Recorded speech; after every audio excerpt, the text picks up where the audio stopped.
Saint میں ہو سکتا ہے یا نہیں ہو سکتا، اور اس کے لیے مین چیز تو وہی ہے، اس کے لیے کانسٹیٹیوشن میں امینڈمنٹ کی ضرورت ہے یا بغیر امینڈمنٹ کے ہی یہ پاسبل ہے. جی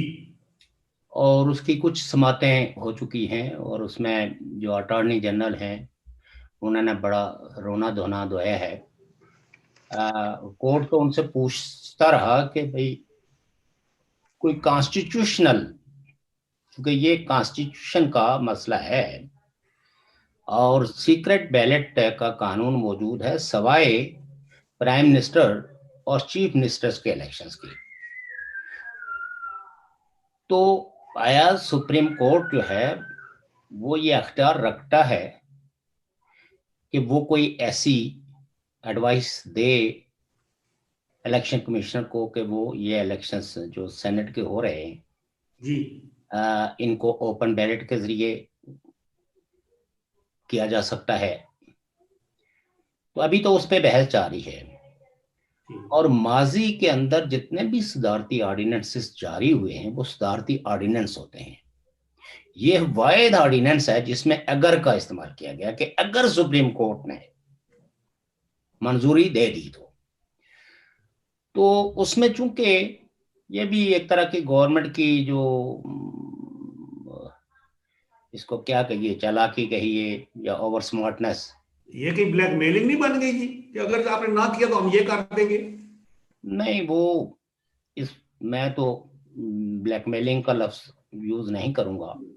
نہیں میں تو ویسے پنجابی جی ویسے تو خیر پاکستان کی سیاست میں یہ سب کچھ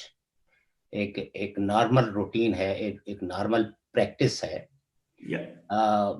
وقت کی حکومت جو ہے وہ اپوزیشن کو بلیک میل کرتی ہے، اپوزیشن حکومت کو بلیک میل کرتی ہے، اور جس سوسائٹی کے اندر جو ہے وہ بلیک میلنگ ایک نارمز کے طور پر پریکٹس ہو رہی ہوں تو وہاں آپ تو یہ لفظ استعمال کر سکتے ہیں. لیکن چونکہ اس میں اگر کا استعمال کیا گیا کہ اگر سپریم کورٹ اجازت دے، اس کی بنیادی وجہ کیا ہے کہ سپریم کورٹ اگر اجازت خدا نخواستہ دے بھی دے تو اس کے خلاف جو ہے وہ اپیل کی جا سکتی ہے، ریویو پٹیشن کی جا سکتی ہے. اور اس میں کانسٹیٹیوشنز پہ جو ہے کہ کہاں کہاں سپریم کورٹ نے اگر یہ الاؤ کیا ہے تو اس نے کانسٹیٹیوشن کے بغیر یہ فیصلہ دیا ہے. اور دوسری طرف جو ہے وہ کانسٹیٹیوشن میں ایک اور وضاحت کی گئی ہے کہ جس وقت الیکشن شیڈول اناؤنس ہو جائے تو پھر جو ہے وہ صدارتی آرڈیننس جو ہے وہ جاری نہیں ہو سکتا. تو یہ گورنمنٹ نے اوور پلے کیا ہے، اوور سمارٹنس کا مظاہرہ کیا ہے کہ تاکہ ہم اس شک کی زد میں نہ ہیں. لیکن چونکہ یہ کوئی صدارتی آرڈیننس ہے نہیں، چونکہ یہ اگر ہے، یہ مشروط ہے کس سے؟ سپریم کورٹ کے فیصلے سے. اور میں یہ سمجھتا ہوں کہ حکومت کی یہ جو درخواست ہے، اس درخواست میں اور اٹارنی جنرل کے جو دلائل ہیں اس نے تو پوری پارلیمنٹ کی، پورے پارلیمنٹیرینز کی، اور جو چاہے وہ صوبائی اسمبلی کے ہوں یا قومی اسمبلی کے ہوں اور پوری سینٹ کی، میں یہ کہہ سکتا ہوں کہ اس کی جو توہین کی ہے، جو بےعزتی کی ہے، ان کو بکاؤ مال کہا ہے، یہ پیسوں پہ بکتے ہیں. اب مسئلہ یہ ہے کہ ایک طرف تو ہم کہتے ہیں کہ پارٹی کے سربراہوں نے پارٹی آمریت قائم کی ہوئی ہے، لیکن کانسٹیٹیوشن کے اندر ایک سپیس ہے سیکرٹ بیلٹ کے ذریعے کہ کم از کم کوئی پارلیمنٹیرینز جو ہے وہ اپنے کسی ذاتی پسند یا ناپسند یا کسی میرٹ کو وہ دیکھ سکتا ہے. جی کچھ فیصلوں میں تو اس کو بالکل نہیں ہے، جیسے کوئی کانسٹیٹیوشنل امینڈمنٹ ہو تو وہ پارٹی کے فیصلوں کا پابند ہوتا ہے. اسی طریقے سے جو ہے وہ کہیں جو بجٹ ہے تو بجٹ میں بھی جو حکومتی ارکان ہیں یا بلکہ اپنی پارٹی کے ڈسپلن کے وہ پابند ہوتے ہیں، اور وہ اگر پارٹی کی لائن جو ہے وہ مخالفت کی ہے تو مخالف ووٹ دے گا، اور اگر جو ہے وہ ان کی حکومتی ڈیفینیٹلی جو بجٹ پیش کرتے ہیں وہ حکومتی کرتی ہے تو تو اس لیے یہ ہے کہ یعنی بہت سارے امور کے اندر تو پارلیمنٹیرینز کو جو ہے وہ پابند کیا گیا ہے کہ وہ اپنی پارٹی ڈسپلن کی کا ہر صورت میں پابند ہیں، اور خاص کر کے اگر وہ فلور کراسنگ کرتے ہیں. فلور کراسنگ کا مطلب یہ ہے کہ الیکٹ تو وہ ہوئے ہیں فرض کریں پی ٹی آئی کے ٹکٹ سے، پلیٹ فارم سے، اور وہ جا کے شامل ہو جاتے ہیں اگر وہ نون لیگ میں، تو اس سے اس کو ڈیسیٹ کر دیا جائے گا. تو یہ تو کانسٹیٹیوشن کی وہ ہے، اور آج شاید سبھی لوگ یہ بات سمجھتے ہیں. لیکن گورنمنٹ نے جس طرح کی تذلیل کی ہے منتخب نمائندوں کی، اور ان کو جس طرح کہا کہ یہ بکرا منڈی کے جو ہے نا وہ گوشت ہے جس کو کوئی بھی 4 پیسے جس کی جیب میں ہے وہ خرید سکتا ہے. تو اگر آپ کے اپنے اسمبلی ممبرانز کے بارے میں، یعنی جو کانسٹیٹیوشن، جن کے پاس کانسٹیٹیوشنل پاور ہے، جو اس قوم کا کوئی عمرانی معاہدہ لکھنے پہ قادر ہیں، جن کو کانسٹیٹیوشن کے اندر امینڈمنٹ کرنے اور کانسٹیٹیوشن کو اور زیادہ بیٹر بنانے کے جو لیگل اور کانسٹیٹیوشنل پاور ہے، تو اگر ان کے بارے میں جو سٹنگ گورنمنٹ ہے اس کا یہ رویہ ہے، تو میں یہ سمجھتا ہوں کہ جو باضمیر ایم این ایز ہیں تحریک انصاف کے، تو ان پہ تو اس کو پروٹیسٹ کرنا چاہیے. اور پھر جو اٹارنی جنرل نے جس طرح کے جو ہے نا ڈس گریسفل ورڈز استعمال کیے ہیں ایم این ایز کے لیے تو یا ایم پی ایز کے لیے، تو وہ بہت ہی میں سمجھتا ہوں کہ ایک شرمناک بات ہے. اور پاکستان کے منتخب نمائندوں کی جس طرح تذلیل جو ہے وہ اٹارنی جنرل نے اور موجودہ حکومت نے کی ہے، تو اس پہ تو میں سمجھتا ہوں کہ پی ٹی آئی کے ممبرانز کو انڈر پروٹیسٹ جو ہے وہ ریزائن کرنا چاہیے، کیونکہ اس وقت تو سب سے زیادہ شک و شبہ انہیں پہ کیا جا رہا ہے. اگر پی ٹی آئی کی حکومت کو امید ہو کہ کوئی اپوزیشن کے لوگ، جیسے فرض کریں کہ جب کل نو کانفیڈنس موو تھی سینٹ چیئرمین کے خلاف، تو اس وقت پی ٹی آئی نے یہ ضرورت محسوس نہیں کی کہ یہاں جو ہے وہ ووٹ جو ہے وہ اوپن ہونا چاہیے تاکہ دودھ کا دودھ اور پانی کا پانی ہو جائے. وہاں چونکہ ان کو یہ یقین تھا کہ کچھ ممبران جو ہے وہ اس نو کانفیڈنس موشن میں شریک نہیں ہوں گے اور اپنی پارٹیوں کی لائن کو فالو نہیں کریں گے، تو وہاں ان کو تو اس کی ضرورت محسوس نہیں ہوئی. آج ان کو اپنی پارٹی کے ممبرانز پہ جن کی وجہ سے جو ہے وہ پرائم منسٹر ہے، عمران خان لیڈر ہے، تو اگر ان کی اتنی تذلیل اور وہ اگر اتنے جو ہے وہ پست ذہن اور اتنے لالچی اور اتنے گھٹیا لوگ ہیں، تو ان کو پھر تو عمران خان کو خود بھی تو شرم کرنے چاہیے کہ کیسے لوگوں کو اس نے ٹکٹ دیا ہے کہ جن پہ وہ بھروسہ نہیں کر سکتا. تو یہ میں سمجھتا ہوں کہ اوور آل ویسے ہی in the eyes of international community Pakistan کا وقار جو ہے وہ کوئی زیادہ نہیں ہے، لیکن جب آج اگر سٹنگ گورنمنٹ اور پرائم منسٹر اور اس کے تمام جو ادارے ہیں وہ اس کے اپنے ہیں لیجسلیٹرز کو، اپنے ممبرانز نیشنل اسمبلی کے بارے میں اس طرح کے احساسات اور جذبات رکھتے ہیں، تو یہ تو اجتماعی طور پر پوری قوم کی، پوری پارلیمنٹ کی، پوری سینٹ کی توہین ہے. اور اس توہین کو محسوس کرنا چاہیے ان کو، اگر ان میں تھوڑی سی بھی شرم و حیا اور غیرت نام کی کوئی چیز ہے، اگرچہ غیرت بھی ریلیٹیولی ہوتی ہے، تو اور اس پہ انہیں پروٹیسٹ کرنا چاہیے، اسٹرانگلی پروٹیسٹ کرنا چاہیے کہ کس طرح ان کی نیت پہ، ان کی کمٹمنٹ پہ، ان کی انٹیگریٹی پہ جو ہے وہ کوئی اٹارنی جنرل یا کوئی حکومت کا کوئی کرندہ جو ہے وہ سوال اٹھا سکتا ہے. لیکن اس میں یہ ہے نا کہ وہ اٹارنی جنرل صاحب نے جو کل وہ جو کچھ بولا ہے وہ تو خیر چلو، جو الفاظ جو ہے میں نہیں سمجھتا کہ وہ کوئی ممبران اسمبلی کے لیے کوئی باعزت ہیں. اور دوسری بات یہ ہے کہ ان کو یہ بھی تھا کہ وہ عوام کے اتنے ووٹوں سے منتخب ہو کے آتے ہیں, ان کے لیے ایسے الفاظ استعمال کرنا, ایک شخص جو قانوندان بھی ہے, اٹارنی جنرل, مجھے نہیں سمجھ کیوں ایسے کیے. لیکن میں تو سمجھتا ہوں کہ کسی ایم این اے کو جو ہے جو پی ٹی آئی سے تعلق رکھتا ہے, ان کو جو ہے وہ ڈیمیج سوٹ فائل کرنے چاہیے اگینسٹ اٹارنی جنرل. تو اس میں یہ ہے کہ صدر صاحب نے جو لکھا اگر, تو اس میں تو یہ کہیں وہی آپشن تو دے دیا بھی نظریہ ضرورت کے تحت کرتے ہیں, اگر آپ نہ کریں گے تو پھر ہم تو مؤدب طریقے سے کر دیں گے. دیکھیے جی, وہ کہتے ہیں کہ وہاں کا باوا عدم نرالا ہے, بچہ دے یا انڈا دے, تو اس کے بارے میں تو آپ کچھ نہیں کہہ سکتے. یہ قانونی مشگافیاں ہیں, جب کانسٹیٹیوشن کے اندر جو چیزیں لکھی ہوئی ہیں وہ بہت واضح واشگاف ہیں, لیکن انفارچونیٹلی پاکستان میں کانسٹیٹیوشن پریکٹس کہاں ہو رہا ہے.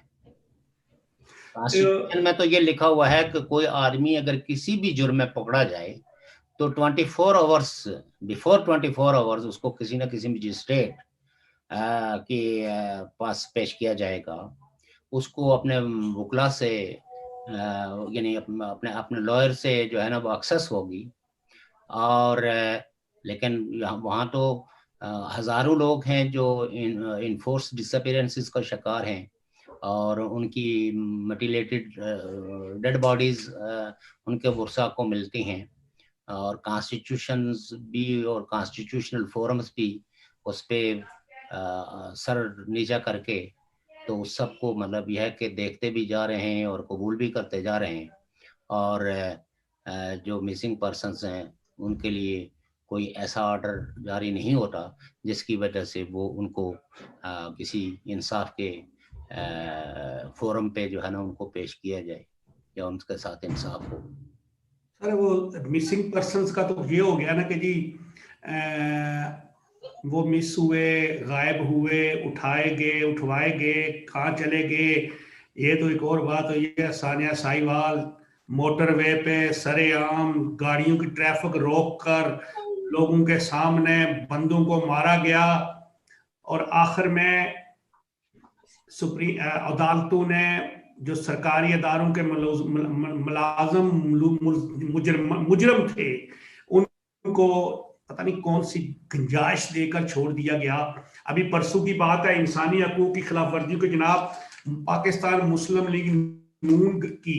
جو امیدوار نیشنل اسمبلی ہیں محترمہ سیدہ نوشین افتخار, ان کی گاڑی کو سرے عام روک کے پولیس نے وہ حال کیا کہ بتانے سے قاصر ہے. انسانی حقوق کی خلاف ورزی تو وہاں پہ اس طرح ہوتی ہیں, ہو رہی ہیں. اب دیکھیں نا, بندے اٹھائے جاتے ہیں, بندوں کو سرے عام پولیس کی ویڈیوز آتی ہیں, بندے مارے جا رہے ہیں, تھانوں کے اندر تشدد ہوتا ہے, ہتھکڑیاں لگی ہوئی بندوں کو, اور یہ معاملات بہت زیادہ ہیں اور اخلاقی جرائم بہت ہیں. خیر ہم آتے ہیں آگے پھر سیاست پہ. برطانیہ میں جو منی لانڈرنگ کا کیس تھا نا شہباز شریف صاحب کے خلاف, جو ڈیلی میل نے ایک وہ رپورٹ شائع کی تھی آرٹیکل, جی اس کے بارے میں وہ جو ابتدائی عدالت ہوتی ہے جو ان کی وہ ابتدائی سماعت ہے, ابتدائی عدالت نہیں ابتدائی سماعت, تو اس میں وہ جج صاحب نے کہا کہ بھئی یہ کوئی ثبوت ہونا چاہیے. ثبوت تو کوئی نہیں ہے, میں بس وہ جو وزراء تھے پاکستان کے ان کے اور ان کے جو وہ پریس کانفرنس ہیں ان کی باتیں. اس کے بعد دوسری بات یہ ہے کہ بتایا گیا ہے کہ شہباز شریف کا گھر بڑا پرتعیش ہے, بڑا ایک خوبصورت ہے. تو ہم نے ایسی چیزیں دیکھی ہیں تو اس سے ہم نے اندازہ لگایا کہ یہ کوئی نہ کوئی پیسے ویسے آئے ہوں گے. تو جج صاحب نے کہا کہ یار خدا خوفی کرو, یہ پاکستان نہیں ہے, آپ لوگ لندن میں ہیں, لہذا میں ایسے کسی چیز کو نہیں مانتا. تو اس کے بارے میں آپ کیا ابھی آگے کیا ہوگا؟ یہ شہباز شریف صاحب کیس دوسرے اخلاقی طور پہ جیت گئے یا ہوا, یا یہ تو آپ قانونی مشگافیوں سے بتائیں اپنے ہمارے ناظرین کو. نہیں, اس میں دیکھیں بات یہ ہے کہ جو ایویڈنس جی پیش ہوتے ہیں, چونکہ وہاں تو بیسیکلی یہ کیس فائل کیا ہے شہباز شریف صاحب نے اور ان کے داماد نے, جی کہ ہمارے خلاف یہ ڈیفیمیشنز کا کیس ہے, جی جی جس کو ہم ہتک عزت کہتے ہیں. جی جی کہ بھئی میل نے اور سنڈے ٹائمز نے یہ آرٹیکل چھاپا ہے اور اس میں جو الفاظ ہمیں اس طرح تو ملوث کیا ہے کہ ہمیں ڈیفیم کیا ہے عوام کی نظروں میں. اور دوسرا وہ تو آرٹیکل سب نے پڑھا اس کے بارے میں تو ہمیں تو اس پہ یہ ہے کہ جو پہلی ہیئرنگ ہوتی ہے اس ہیئرنگ میں ان ایویڈنس کو دیکھتے ہوئے اور وکلا کے دلائل کو دیکھتے ہوئے عدالت یہ فیصلہ کرتی ہے کہ آیا یہ کس کیٹیگری میں آئے گا. فرسٹ میں سیکنڈ میں وہ مطلب یہ کہ وہ لیگل ٹرمنالوجیز ہیں لیکن میں مطلب یہ کہ اس کی 3 جو حیثیتیں ہوتی ہیں. ایک حیثیت یہ ہوتی ہے کہ جس نے ایلیگیشن لگائے ہیں اس نے ایلیگیشنز کورٹ میں پروف کرنے ہوتے ہیں یعنی جس کے خلاف ہیں ڈیمیج سوٹ فائل ہوئی ہے. دوسرا یہ ہے کہ جس میں مطلب یہ ہے کہ اس میں بھی جو ہے وہ آلموسٹ کچھ چیزوں کو یعنی زیادہ تر برڈن آف پروف جو ہے وہ آپ یہ کہہ سکتے ہیں کہ ڈیفینڈنٹ کو ہوتا ہے. اور تیسری سٹیج وہ ہوتی ہے یعنی تیسرا کیٹیگری وہ ہوتی ہے کہ جس میں جو ہے وہ ایپلیکنٹ کو پروف کرنا ہوتا ہے اپنے انوسینٹ ہونے کا. تو اس کیس میں اس حد تک ہیں شہباز شریف صاحب کی میں سمجھتا ہوں کہ ایک یعنی ان دی آئیز آف لا کہ ان کی پلی کو مانتے ہوئے عدالت نے حکم دیا ہے یعنی ڈیلی میل کو اور سنڈے کو کہ آپ نے یہ جو ہے وہ پروف کرنا ہے جو ایلیگیشنز آپ نے اپنے آرٹیکلز میں لگائے ہیں. حالانکہ انہوں نے کنسیڈ کیا ہے کہ جو ہمارے پاس کوئی ثبوت نہیں ہے تو چونکہ پھر اس کے بعد جو ہیئرنگ ہوگی تو اس کے بعد عدالت فیصلہ کرے گی کہ اس طرح کے الزامات جو جن کا کوئی آپ کے پاس ثبوت نہیں ہے اور ایک شخص کی جو عزت کو آپ عوام کی نظروں میں گراتے ہیں تو اس پہ جو جس کو کہتے ہیں فائن جو ہے جرمانہ جو ہے وہ آرڈر کرتی ہے کہ آپ نے اس شخص کی جو پرسنالٹی ہے اس کا جو قد کاٹ ہے وہ اس لیول کا ہے کہ اس کو آپ اتنے پیسے دیں. اور بعض دفعہ جو ہے وہ اس کے قد کاٹ کو بھی نہیں ناپا جاتا بلکہ آپ کو غلط الزام لگانے کے طور پہ عدالت جو ہے نا وہ ایک جرمانہ کرتی ہے. وہ 50,000 پاؤنڈ بھی ہو سکتا ہے 1 لاکھ پاؤنڈ بھی ہو سکتا ہے 10 لاکھ پاؤنڈ بھی ہو سکتا ہے. یہ عدالت کی صوابدید ہے کہ وہ اس کا تعین کرے گی کہ اگر کسی کو آپ نے ڈیفیم کرنا ہے اور خاص کر کے ایک شخص ہے جو پنجاب کا 3 دفعہ چیف منسٹر رہا ہو لیڈر آف دا اپوزیشن ہو اور اسمبلی کا ممبر ہو عوام کا جس پہ یہ اعتماد دینا ان دی آئیز آف لا آپ پرائیویٹلی جو کچھ کسی کے بارے میں کہیں لیکن ایک آدمی جو ہے وہ نیشنل اسمبلی کا منتخب ممبر ہے تو اس پہ جب آپ الزامات لگاتے ہیں تو یہ جو یورپ کی عدالتیں ہیں یہ تو ذرا کوئی دباؤ میں تو آتی نہیں ہیں یہ دلیل کی عدالتیں ہیں. تو آپ اس حد تک میں کل ایک ٹاک شو ادھر لندن سے ہی ایک صحافی بیان کر رہے تھے اور وہ بیسیکلی یہ ثابت کرنے کی کوشش کر رہے تھے کہ دراصل اس سے جو ہے وہ کچھ یعنی کوئی شہباز شریف کو کوئی فائدہ نہیں ہوا اور یہ جو پاکستانی میڈیا کے اندر جو رپورٹ ہو رہا ہے یہ بالکل غلط ہے. اور جو چیز انہوں نے پڑھی جو خود ہی یعنی جو پلی تھی جو ہے وہ اپنے شہباز شریف کی تو وہ تو ظاہر ہے کہ عدالت جو ہے وہ ان الزامات کو جو ڈیلی میل نے ان پہ لگائے ہیں تو ان کو اسکروٹنائز کر کے تو وہ بتاتے ہیں ڈیلی میل والے کو کہ آپ نے یہ الزام لگائے ہیں اپنے آرٹیکل میں اب ان الزامات کو آپ نے ثابت کرنا ہے جس میں جو ڈیفینڈنٹ کے وکلا تھے انہوں نے کچھ چیزوں پہ تو کنسیڈ کیا انہوں نے کہا کہ ہمارے پاس کوئی ثبوت نہیں ہے جیسے آپ نے کہا کہ ہم نے تو یہ دیکھ کے اور ہم نے پبلک انٹرسٹ میں آرٹیکل چھاپا کیونکہ ایک شخص جو ہے وہ اتنے بڑے محل میں رہ رہا ہے تو ہم نے یہ سوچا کہ یہ تو وہاں انہوں نے کہا نہیں آپ نے ایلیگیشن لگایا ہے کہ جو تھے ارتھ کویک وکٹمز اور جو برطانیہ کا جو ٹیکس پیئر کے پیسے تھے ان پیسوں میں انہوں نے گھپلا کیا ہے. لہذا یہ آپ کو پروف کرنا پڑے گا کہ یہ پیسہ کیسے جو ہے وہ نواز شریف کے پاس, شہباز شریف کے پاس چلا گیا. تو اس اعتبار سے یعنی یوں سمجھیں کہ پورا کیس میں جتنے بھی ایلیگیشنز ہیں یہ اب ڈیوٹی ہے ڈیفینڈنٹ کی کہ وہ پروف کرے. اب فتح یہ ہے کہ وہاں چونکہ پریلیمنری ڈیبیٹ کے اندر ہی وکلا نے کچھ چیزوں کو تو کنسیڈ کر دیا. ساتھ میں انہوں نے پاکستان کی عدالتوں کا ذکر کیا تو انہوں نے کہا کہ پاکستان کے اندر کیا پالیٹکس ہو رہی ہے, کیا کہا جا رہا ہے, کیا نہیں کہا جا رہا ہے. یہاں پاکستان کا کوئی حوالہ نہیں دیا جا سکتا. آپ نے جو ایلیگیشنز لگائے ہیں اس تاریخ کو, جو میرے خیال میں کوئی 2019 کی جولائی یا کچھ, جب وہ اخبار میں یہ آرٹیکل چھپا تھا, آپ نے اس وقت, اور یہ ثبوت آپ کو یہ آرٹیکل چھاپنے سے پہلے آپ کے پاس ہونے چاہیے تھے. تو سو دیٹ اس اعتبار سے جو نواز شریف کے, شہباز شریف کے جو وکلا ہیں یا سلمان کے جو ان کا داماد ہے ان کے جو وکلا ہیں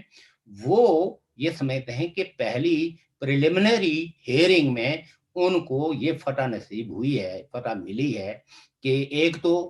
ڈیفینڈنٹ کے وکلا نے جو ہے نا الزامات کو کنسیڈ کیا ہے, اور دوسرا جو ہے وہ انہوں نے یہ کہا ہے کہ ہمارے پاس کوئی ایویڈنس نہیں ہے. تو یہ کیس جو ہے وہ اس کا جو بیلنس ہے وہ شہباز شریف کے حق میں ہے. اور وہ لوگ جو بگلے جھانکتے تھے اس وقت کہ جی وہ ڈیلی میل میں یہ آ گیا تو سنڈے ٹائم میں آ گیا, تو اب وہ اس کو ٹویسٹ دینے کی کوشش کر رہے ہیں واپس اسی آرٹیکل کے, یا وہ جب جو فریم ہوتے ہیں ایلیگیشنز ہیں فریم کر کے, تو جب پارٹی کو بتایا جاتا ہے کہ آپ نے یہ ایلیگیشنز لگائے ہیں, تو اب وہ ایلیگیشنز وہ پڑھ کے تو کہہ رہے ہیں کہ جی یہ عدالت نے وہ کیا. وہ تو جب آپ نے پٹیشن فائل کی ہے, ڈیمیجز پٹیشن فائل کی ہے, تو اس میں تو آپ نے مطلب سمری دی ہے ایلیگیشنز کی, وہ تو شہباز شریف نے دیا کہ اس آرٹیکل میں یہ ایلیگیشن انہوں نے ہم پہ لگائے ہیں اور جس کی وجہ سے ہماری جو ہے وہ شہرت داغدار ہوئی ہے. تو کہنے کا مطلب یہ ہے کہ اس میں کافی حد تک ہے آپ وہ کیس جو ہے وہ شہباز شریف کے حق میں جاتا ہوا نظر آ رہا ہے. اسی لیے نون لیگ کے جو حلقے ہیں وہ اس پہ, اور جو غیر جانبدار مبصرین ہیں وہ بھی اس پہ وہ کر رہے ہیں. اور خاص کر کے میں نے مرتضی علی شاہ جو جیو کے نمائندے ہیں ان کی بھی میں نے جو ہے وہ پوری اس پہ وہ کی ہے. وہ چونکہ وہاں خود وہاں موجود بھی تھے, تو اس سے یہ بات ہے مترشح ہوتی ہے کہ یہ چیز جو ہے وہ یہ کیس ابتدا میں ہی اس کی خد و خال واضح ہو گئے ہیں, اور اس میں شہباز شریف کا جو ہے وہ پلڑا بھاری ہے. اب یہ ہے کہ اگر ڈیلی میل نے کہ وکلا نے جس طرح پہلے ہی کہہ دیا کہ ہمارے پاس ثبوت نہیں ہے, تو کل اگر آگے بھی اگر وہ یعنی اتنے عرصے سے نوٹسز ان کو تھے تو اس پہ کوئی وہ نہیں ثبوت لا سکے, تو اب پتہ نہیں اور کون سے وہ شہزاد اکبر, انہوں نے حوالہ شہزاد اکبر کا دیا, تو انہوں نے کہا یہ پاکستانی پالیٹکس ہمیں یہاں مت کورٹ میں مت ڈیبیٹ کی جائے کہ آپ کو تو اس اعتبار سے اب مطلب یہ ہے کہ کھسیانی بلی کھمبا نوچے. حکومتی وزراء اور ان کے ہمدرد جو جرنلسٹ ہیں وہ ایسے ہی اس میں سے کچھ نہ کچھ چیزیں نکالتے ہیں. تو ہمارا تو چونکہ بیسک مقصد جو ہے وہ کوئی کسی کا فیور کرنا نہیں ہے. جو وضاحت ہوئی ہے, جو کچھ بیان کیا گیا ہے, جو عدالت کا ڈیسیژن ہے, اس کی روشنی میں ہم یہ کہہ سکتے ہیں کہ یہ شہباز شریف کے حق میں ہے قانون کی نظر میں, اور قانون نے ان کو حکم دیا ہے کہ اب آپ پروف کریں. اگر یہ کیٹیگری تھرڈ میں ہوتا تو دین وہ شہباز شریف کو کہتے کہ جی آپ اپنے خلاف ہونے والے جو الزامات ہیں ان سے اپنے آپ کو بری و ذمہ ثابت کریں. لیکن یہاں شہباز شریف کو کچھ بھی نہیں کہا گیا ہے, بلکہ کہا گیا ہے میل کو, سنڈے ٹائم کو, کہ آپ نے ایلیگیشنز پروف کرنے ہیں. اور جو مجھے پورا یقین ہے کہ اگر وہ پریلیمنری ہیئرنگ میں ثابت نہیں کر سکے تو آئندہ بھی نہیں ثابت کر سکیں گے, اور الٹیمیٹلی یہ کیس جو ہے وہ شہباز شریف اور ان کا داماد جو ہے وہ جیت جائیں گے. اچھا شاہ صاحب، ویسے وہ تو ماشاء اللہ آپ قانون تو یہی ہے نا کہ جو الزام لگاتا ہے وہ اپنے پروف بھی دے ساتھ. تو خیر کیا پتا ڈیلی میل والے نے سمجھا ہو کہ وہ نیب کا کوٹ ہے تو ہم نے الزام لگا دینا ہے تو وہ خود ہی ثبوت لائیں گے کہ ہم نے نہیں کیا. نیب تو یہی کرتی ہے نا، ہماری نیب پاکستان میں تو یہی ہے نا کہ آپ کو میں الزام لگا دوں، آپ نے ثبوت دینا ہے برائیت کا. میں وہ تو مجھے تو ضرورت ہی نہیں الزام کا ثبوت دینے کی. تو دوسری بات جناب کہ کل ڈاکٹر دانش، وہ جن کا پروگرام بند کر دیا گیا پاکستان میں، جی جی جی، وہ بڑے، آپ کو پتا ہے آج سے 2-3 سال پہلے تو میں کبھی کبھی ڈرتا تھا ان کے پروگرام سنتے ہوئے. بڑے فائٹ کرتے تھے نا ان کے خلاف، زرداری چو اور یہ نواز شریف صاحب. کل انہوں نے ایک بڑا پیارا لفظ کہا ہے، کہتا ہے کہ عارف نقوی صاحب نے عمران خان صاحب کو فنڈنگ کے بدلہ میں 78 ارب سوئی گیس کے جو دینے تھے نا ان کی انکوائری بند کروائی عمران خان صاحب نے. ان کی 78 ارب جو انہوں نے دینے تھے، انہوں نے یہ ذرا جو عارف نقوی صاحب تھے نا، جی جی جی جی انہوں نے فنڈنگ کی پی ٹی آئی کو، عمران خان صاحب کو. وہ بنتی ہے کوئی 6.7 ملین بنتی ہے جی. تو اس کے بدلے میں ایک تو انہوں نے وہ ریلیف لیا، سوئی گیس کا جو بل تھا نا وہ 38 ارب کا اور 78 ارب کا، اور ساتھ ہی اس میں سے ان کو تھا کہ وہ شنگھائی کمپنی کے ساتھ ان کا کوئی معاہدہ کرنا تھا. اگر وہ ایف آئی اے ان کی انکوائری کی رپورٹ جاری کر دیتی تو وہ معاہدہ نہیں ہو سکتا تھا، ادھر ان کو پیسے نہیں بنتے تھے. اس کے بعد انہوں نے ایک اور بات بڑی عجیب بڑی پیاری سی کہی، کہنے لگے جی کہ بات یہ ہے کہ میں تو پہلے اکنامک جو تھی نا پاکستان کی، اس کو ہمیشہ کہتا تھا کہ یہ کر دیا وہ کر دیا، اسحاق ڈار نے یہ کیا. اب میں سمجھتا ہوں کہ اسحاق ڈار فرشتہ تھا،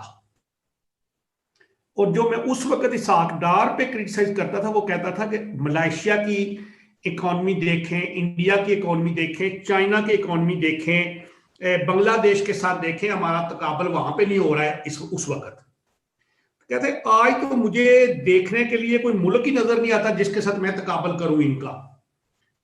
موجودہ اکنومی کا، کیونکہ وہ تو -0.4 پتہ 5 کوئی ایسے ہو گئی ہوئی ہے. تو انہوں نے کہا کہ موجودہ 0 نہیں ہے، +0.1 ہے. اور پاکستان کی جو موجودہ معیشت کو کنٹرول کر رہے ہیں، انہوں نے کہا 3 ادارے ہیں، 3. ایک ہے ADB، ایک ہے ورلڈ بینک، اور ایک ہے IBM. انہوں نے کہا ہمارے منسٹر آف فنانس کا کوئی کنٹرول نہیں ہے. لیکن اس وقت یہ ادارے تھے، لیکن اسحاق ڈار کا اپنا کنٹرول تھا. اور 2030 میں G20 کی جو اکنامک جو ہے نا وہ ایک میرا خیال ہے پاکستان اس کے اندر شامل ہونے کے چانس تھے. اب آپ کیا سمجھتے ہیں کہ یہ اتنا، یعنی کہ ابھی آہستہ آہستہ باتوں کا پتہ چل رہا ہے کہ یہ اتنا بڑا گیپ، اتنا بڑا یہ مسائل، یہ کیسے آگے جائیں گے، سروائیو کریں گے پاکستان کے لیے؟ دیکھیے جناب، بات یہ ہے ڈاکٹر دانش اور وہ شاہد مسعود اور یہ عارف حمید بھٹی پتہ نہیں کیا، اور وہ جو ہے نا جی جی ہاں ایک صحافت کے نام پہ ایک پورا ٹولہ تھا جو نواز شریف کو اوسٹ کرنے کے لیے اگر 4 بجے سے انہوں نے رونا شروع کر دینا تھا اور رات 11 بجے تک ان کا رونا دھونا ٹی وی پہ موجود ہوتا تھا، اور اس طرح لگ رہا تھا کہ جیسے پاکستان جو ہے وہ نواز شریف نے ڈبو لیا. اب بات یہ ہے کہ یہ کوئی بچے نہیں ہیں. جب آپ ٹی وی کے سامنے آ کے بیٹھتے ہیں تو ایک ہوتا ہے آپ کا اپنا ضمیر اور شعور، جس سے آپ خود انالیسس کر کے اگر کوئی حکومت میں، چونکہ صحافت کا کام ہے لوگوں کو جو ہے وہ انفارمیشن مہیا کرنا، درست انفارمیشن مہیا کرنا، تاکہ لوگوں کا جو لیول آف کانشیسنس ہے وہ بڑھ سکے اور لوگ اپنی حکومتوں کے بارے میں اچھی یا بری آراء قائم کر سکیں. لیکن آپ یہ کہہ سکتے ہیں کہ اس وقت یہ سارا میڈیا جو ہے وہ منحصر تھا چند ایک صحافیوں میں، اور وہ بھی کبھی آر کی مارتے تھے کبھی پار کی، ایک دفعہ کوئی اچھی بات کر کے دوسری دفعہ جو ہے وہ پورا شو خلافت میں کر لیتے تھے. تو یہ پورا میڈیا جو ہے یہ آپ یہ کہہ سکتے ہیں کہ پاکستان کی غیر جمہوری قوتوں، جس کو پاکستانی اسٹیبلشمنٹ کہتے ہیں یا جو فوجی جرنل کہتے ہیں، جو نواز شریف کا اور فوج کا جو تصادم تھا یا جو ٹکراؤ تھا یا جو اختلافات تھے سویلین سپرامیسی پہ اور ڈیموکریٹک نارمز پہ اور فارن پالیسی ایشوز پہ، اس میں ان کی ڈیوٹی لگ گئی کہ اب آپ نے جو ہے وہ وداؤٹ اینی فل سٹاپ آپ نے اس حکومت کو پڑھ جانا ہے. اور یہ ایسی باتیں کرتے تھے کہ یقین جانے کہ اگر آپ ایک دفعہ کسی ایک اور خاص کر کے اسی ڈاکٹر دانش کا اگر ایک دفعہ میں اگر کبھی ہمت کر کے کوئی، تو ہارڈلی 5 یا 10 منٹ سن پایا ہوں گا، اور اس کے بعد پھر کم از کم 2 مہینے تک کوئی چاہت نہیں ہوتی تھی کہ واپس ہیں اس کے بھی کسی پروگرام کو دیکھا جائے یا سنا جائے. یہ ہو گئے، کچھ ادھر باہر بھی بیٹھے ہوئے کچھ لوگ ہیں جنہوں نے قسم کھائی ہوئی ہے کہ ہم نے سچ نہیں کہنا ہے اپنے عوام کو، اور یہ آج بھی جو کچھ کہہ رہے ہیں یہ ان پہ آپ بلیو نہ کریں کہ آج جو ان کا رونا دھونا ہے یہ ان کے اپنے پیٹ پہ جب لات لگی ہے، چونکہ یہ سمجھتے تھے کہ ہم عمران خان کو گلوریفائی کر رہے ہیں. بھائی آپ سارے پڑھے لکھے لوگ ہیں، صحافت کے مقدس پیشے کے ساتھ وابستہ ہو، تو آپ عمران خان کے نعرے کی حقیقت کو تو ذرا تھوڑا سا جان لیں کہ یہ 70 سالوں سے پاکستانی اسٹیبلشمنٹ جب بھی جمہوریت پہ یا جمہوری یا سویلین حکومتوں پہ شب خون مارتی رہی ہے تو اس کا یہ 1958 سے لے کے تو یہی بیانیہ رہا ہے، اور ہر حکومت کے خلاف وہ پرانی فائل میں سے وہی تقریر نکال کے تو نیا چیف آف آرمی سٹاف یا مارشل لا ایڈمنسٹریٹر یا چیف ایگزیکٹو جو ہے وہ سناتا رہا اور حکومتوں کو گھر بھیجتا رہا. تو سو دیٹ ان لوگوں نے اپنی قوم کے ساتھ کوئی ایمانداری نہیں برتی، اپنے ضمیر اور اپنے شعور پہ یہ خود ہی جو ہے جوتے مارتے رہے. تو اب یہ بے روزگاری میں چیخ رہے ہیں، چلا رہے ہیں، تو میں تو کہتا ہوں کہ عمران خان نے اگر اور زندگی میں کوئی اچھا کام کیا یا نہیں کیا، ہم پریس کی آزادی کے بھرپور حامی ہیں، لیکن اس طرح کے چگادریوں اور چونا لگانے والوں، بدماشوں اور قوم کے شعور کو کن اور ان کو بے راہ روی سکھانے والوں کو اگر ان کے پیٹ پہ اس نے کوئی لات ماری ہے، بھلے اپنے ہی مفاد میں ماری ہے، تو یہ اچھا ہوا ہے تاکہ یہ عبرت کا نشان بنے. اور یہ صحافی جو اس وقت ہے، یہ جس وقت زرداری صاحب کی پیپلز پارٹی کی حکومت تھی تو یہ روزانہ یہ سارے ایسٹرالوجسٹ تھے، پریڈکٹرز تھے جو پیشن گوئیاں کرتے تھے،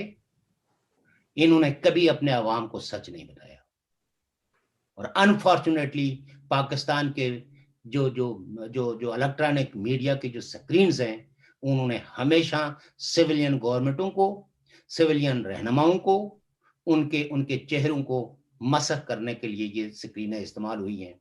تو آج اسی کے جوتے ان کو پڑھ رہے ہیں، کیونکہ اس کو کہتے ہیں مکافات عمل، اور اسی کو کہتے ہیں لموں نے خطا کی صدیوں نے سزا پائی. تو یہ جو سزا اس وقت پاکستان کا میڈیا بھگت رہا ہے، تو اس میں جہاں وقت کے حکمرانوں کی فاشسٹ رویے اور پالیسیاں ہیں، وہاں اس میں ان کا اپنا عمل دخل، ان کے اپنا عمال نامہ جو ہے وہ اس میں جو ہے وہ کنٹریبیوٹر ہے کہ ایک ان کی جو رزق پہ کوئی لات مار دے. چونکہ انہوں نے سویلین سپریمیسی کے نعرے کو، ان نے ڈیموکریسی کو، سویلین گورنمنٹ کے سپیس کو کم کرنے کے لیے جرنلوں کے ہاتھ مضبوط کیے، اور سویلین لیڈرز جن کے حق میں آپ ووٹ استعمال کرتے ہیں اور تمام تر مشکلات اور تمام تر پروپیگنڈے کے باوجود آپ اپنا لیڈر منتخب کرتے ہیں، اس کو ڈیفیم کرنے کے لیے یہ میڈیا ایک ٹول کے طور استعمال ہوتا ہے. ایسے ہی جیسے ہمارا مقدس مذہب اسلام جس کی تعلیمات جو ہے وہ یہ ہیں کہ اگر آپ نے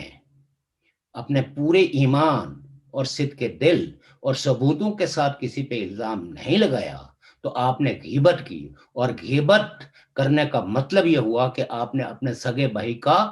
جگر چبا لیا. یہ اس مذہب کی تعلیمات ہیں, اور آج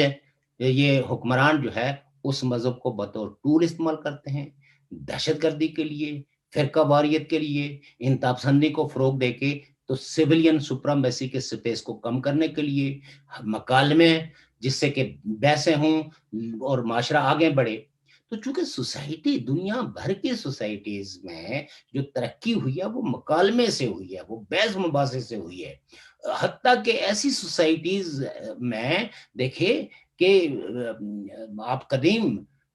سقراط کا عہد لے لیں, ارسطوٹل کا عہد لے لیں, آپ کانٹ کا عہد لے لیں, آپ برکلے کا عہد لے لیں, آپ کارل مارکس کا عہد لے لیں, تو ان سوسائٹیز میں اتنا پوٹینشل تھا کہ ان کی فلسفیکل اپروچ کو لوگ سکولوں میں, کالجوں میں, گلی محلوں میں عام بحث کرتے تھے, اور اس پہ کوئی کفر کے فتوے نہیں لگتے تھے. اسی طریقے سے اسلام کا جو گولڈن ایج جس کو کہا جاتا ہے, یعنی 10ویں صدی سے پہلے, تو وہاں تو مساجد میں بیٹھ کے لوگ خدا کے وجود اور عدم وجود پہ گفتگو کرتے تھے, اور جنات کے وجود اور عدم وجود پہ بات کرتے تھے, جنت اور دوزخ کے سوالوں پہ بحث کرتے تھے, فرشتوں کے وجود پہ بحث کرتے تھے. لیکن ہوا کیا بات کہ آپ نے ساری لائبریریاں جلا دی, آپ نے بحث مباحثے کے سارے دروازے بند کر دیے, اور آپ نے ایک نیریٹو بلڈ کر دیا. اور وہ جہاد جو غربت کے خلاف تھا, جو جہالت کے خلاف تھا, جو تعصب کے خلاف تھا, جو قبیلائی بالادستی کے خلاف تھا, جو فرقہ وارانہ ہمانگی کے لیے تھا, ایک دوسرے کی شخصیتوں کے احترام کے لیے تھا, آپ نے اس جہاد کو جو ہے قتل و غارت گری کے لیے جو ہے استعمال کرنا شروع کر دیا. اور اسلام کے ان مقدس اصولوں کو جو انسانیت کی بقا تھے, جو انسانوں کے وجود اور اس کی ضرورتوں کے تعین کے حوالے سے بحث مباحثے کے دروازے کھولتے تھے, آپ نے وہ سارے دروازے بند کر کے تو صرف القتال کے نعروں کو فروغ دیا. تو الٹیمیٹلی ان نعروں نے کس کو کھایا؟ آپ کی اپنی سوسائٹی نے کھایا. اور اگر اس کے اڑوس پڑوس پہ کوئی اثرات مرتب ہوئے ہیں تو آپ دیکھیں اڑوس پڑوس کے اندر بھی یہ آگ لگی ہوئی ہے. چونکہ اثرات جو ہے آج کے کہتے ہیں کہ کسی ایک گاؤں میں اگر نیکی پھیلتی ہے تو اس کے اثرات 36 جو گردنوا میں گاؤں ہیں اس پہ پڑیں گے, اور اگر ایک گاؤں میں کوئی برائی پھیلتی ہے تو اس کے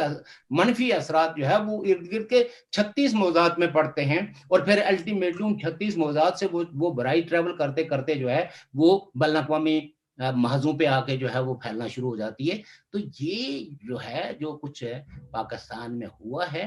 اور ہماری بدقسمتی, ہمارے جو کشمیری وہ اکثر نیریٹو, یعنی ان کا مطلب یہ ہوتا ہے کہ اگر آپ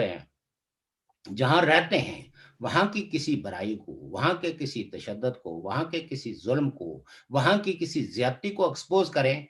تو وہ آپ کو پابند کرتے ہیں کہ آپ اسی طرح کی زیادتی کا, یعنی وہ اسی طرح کی باتیں جو ہے وہ افغانستان کے بارے میں بھی کریں, وہ آپ ہندوستان کے بارے میں بھی کریں, وہ آپ رشیا کے بارے میں بھی باتیں کریں. تو سوال یہ پیدا ہوتا ہے کہ دنیا کی جو سچی قوم پرستی ہے وہ یہ ہے کہ جو جہاں جس کا غلام ہے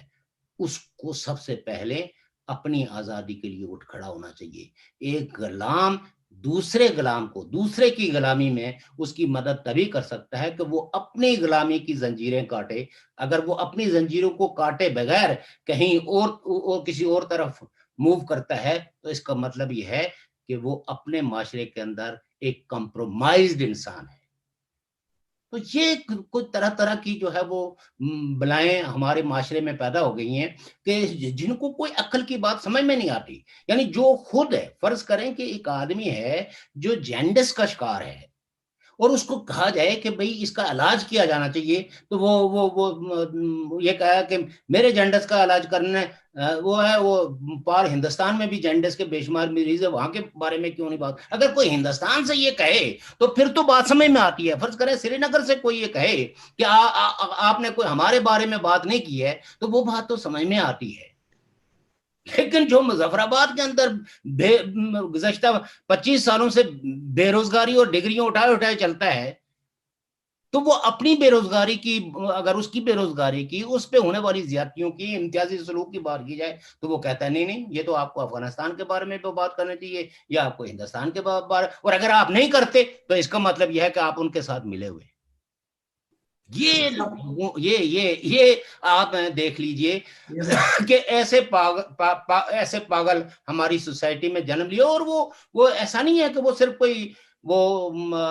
اس معاشرے میں، وہ ٹریول کر کے ادھر باہر بھی آئے ہوئے ہیں، اور جس وقت وہ وہاں سے آ کے یہاں پہنچتے ہیں 10-20 دنوں کے بھوکے پیاسے، اور جس وقت ان کو تنکے کا سہارا چاہیے ہوتا ہے تو اس وقت ان کے رویے میں مختلف ہوتے ہیں، اور جس وقت ان کے پاس 4 پیسے آنا شروع ہو جاتے ہیں تو پھر وہ نو دولتیوں کے رویے اختیار کرنا شروع کرتے ہیں. پھر وہ انصاف کا ترازو جو ہے وہ روس اور امریکہ کے درمیان جو ہے وہ ترازو